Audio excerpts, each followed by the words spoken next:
आरोप लगाने से महज कोई बात साबित नहीं हो जाती। उनको तथ्य लाने चाहिए और तथ्य के अनुसार विधानसभा के पटल पर उठाने चाहिए। वो क्या कर रहे हैं कि अपनी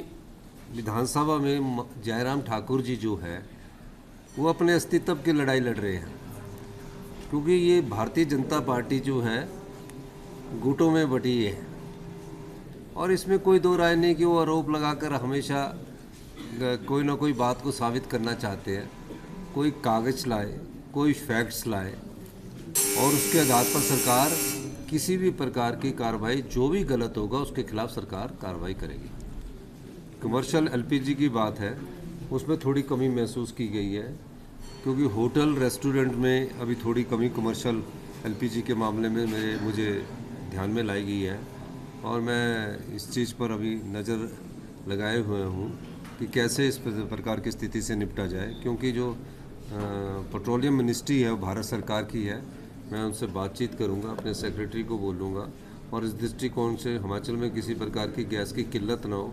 उससे कैसे निपटा जाए इस पर भी विचार किया जाएगा। जो सप्लीमेंट्री बजट जो है उसमें हमारा कैपिटल इन्वेस्टमेंट और ऑनगोइंग प्रोजेक्टों पर पैसा लगता रहता है, तो निश्चित रूप से जो हमने रिफॉर्म्स किए हैं, रिफॉर्म्स के बाद हमारे जो प्रोजेक्ट्स पूरे हो रहे हैं उसको पैसा दिया जा रहा है और हमने ये रखा है कि जो भी प्रोजेक्ट्स पूरे हो रहे हैं 70% से ऊपर, 80% से ऊपर, उनको पूर्ण करने की दिशा में हमने स्पीड अप काम किया है। पूरे सिस्टम को व्यवस्था परिवर्तन के माध्यम से स्ट्रीमलाइनिंग किया जा रहा है। नए कार्य तभी शुरू किए जा रहे हैं जब उसमें हम 30% पैसा डाल रहे हैं। पहले क्या होता था, पिछली भारतीय जनता पार्टी की सरकार ने शिलान्यास कर दिए, बजट रखा नहीं, और शिलान्यास के बाद फिर उन्होंने एक स्टोरी बनाई, 2 स्टोरी बना दी, उस आधार पर उसमें नुकसान हुआ। हमने कहा कि सबसे पहले जो हमारे कैपिटल एक्सपेंडिचर होगा वो हॉस्पिटल्स में होगा, एजुकेशंस में होगा और जहाँ ज़रूरत होगी वहाँ बिल्डिंग बनाई जाएगी। इस दृष्टिकोण से हमने ये रखा है और निश्चित रूप से हमने जिस व्यवस्था परिवर्तन के माध्यम से नियमों में परिवर्तन किया है, कानून बदले हैं, उसका फ़ायदा हिमाचल प्रदेश की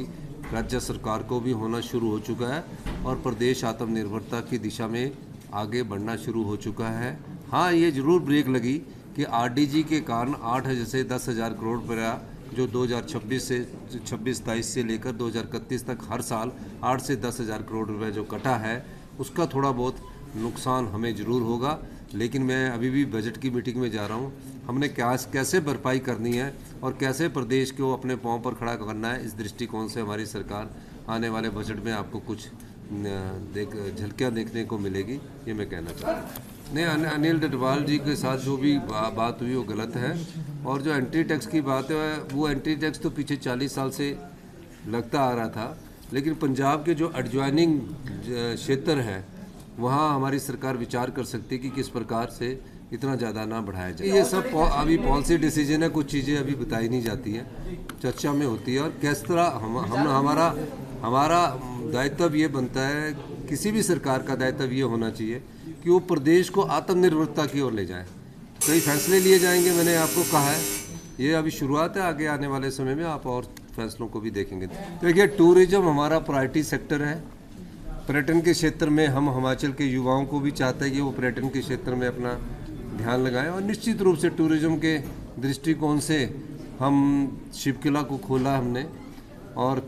इसका फ़ायदा ये हुआ कि किन्नौर तक 50,000 टूरिस्ट पहुँचे, यानी कि वो रामपुर ठियोग होते हुए पहुँचे। तो कितना जगह वो रुके होंगे, किस प्रकार हमारा रेवेन्यू बड़ा होगा, इन सब दृष्टिकोण से शिवकला के बारे में जो भी और किया जा सकता होगा उसको करेंगे। धन्यवाद।